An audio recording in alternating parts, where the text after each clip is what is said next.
Maman, pourquoi papa embrasse la voisine sur la bouche? Oh, Sarah, comment je peux t'expliquer ça? Parce que ton père est pas mal plus attiré par la mini-jupe et les implants de la voisine que par mes vergetures. Et parce que ton cher papa a le sens des responsabilités d'un écureuil boosté au Red Bull. Émilie, tu perds le nord, là. Fris-toi, là, c'est vraiment pas le moment, là. Mais t'as raison, je me reprends. Tu sais, mon cœur, quand les grandes personnes arrêtent d'être amoureux, parfois elles décident de ne plus vivre ensemble. Ton père et moi, on a décidé ça. J'aime pas ça, moi. Je peux comprendre ça, ma belle Sarah.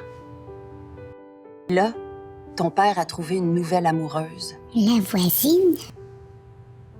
Oui, Sarah. La voisine. Émilie, respire.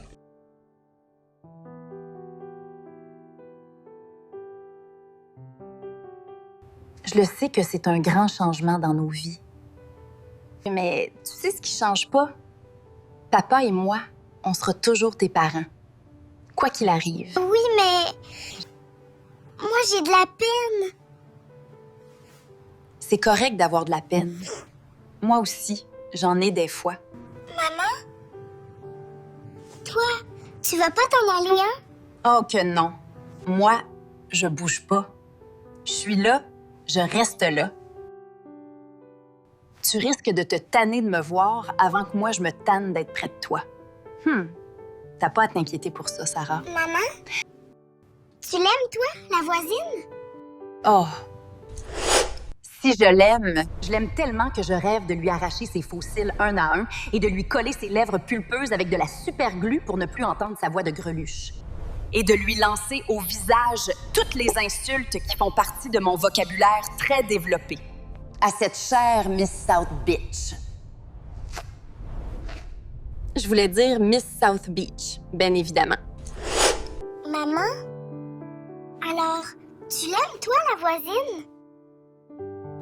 Excuse-moi, Sarah. Je pense que j'avais la tête dans les nuages. Tu sais, Sarah, c'est pas tellement important que je l'aime ou pas. Ce qui compte, c'est que ton père et moi, on t'aime, toi. Je t'aime, maman. Je t'aime aussi, ma chérie. Ouf, j'ai résisté à l'envie d'expliquer que papa nous fait ce petit crisette de la quarantaine et qu'il a décidé que le concept d'être une famille n'était plus assez sexy pour lui. Si mon cher mentor était là, il me dirait certainement que... Bravo, Émilie. Tu as contenu ta propre peine pour accueillir celle de Sarah. Ouais, ben, j'ai le cœur en miettes, mais il reste encore un peu de place pour contenir les larmes de mes enfants. Tu as validé son émotion, rassuré son cœur et maintenu le lien malgré la tempête. C'est ça être parent, non? On rame dans l'orage en espérant juste que nos enfants sentent qu'on tient encore la barque, même si on prend l'eau.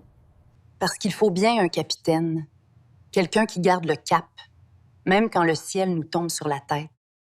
C'est ainsi qu'on protège l'attachement quand le monde s'écroule autour d'un enfant. Protéger l'attachement, et c'est pas juste une belle phrase, c'est ce fil invisible qui nous rattache l'un à l'autre quand tout s'effondre autour. Parce que quand tout s'écroule, il faut pouvoir s'accrocher à quelqu'un de solide et en ce moment, ce quelqu'un, c'est moi. En attendant que Max retombe les 2 pieds sur terre. Alors oui, tant qu'il tient, on tiendra.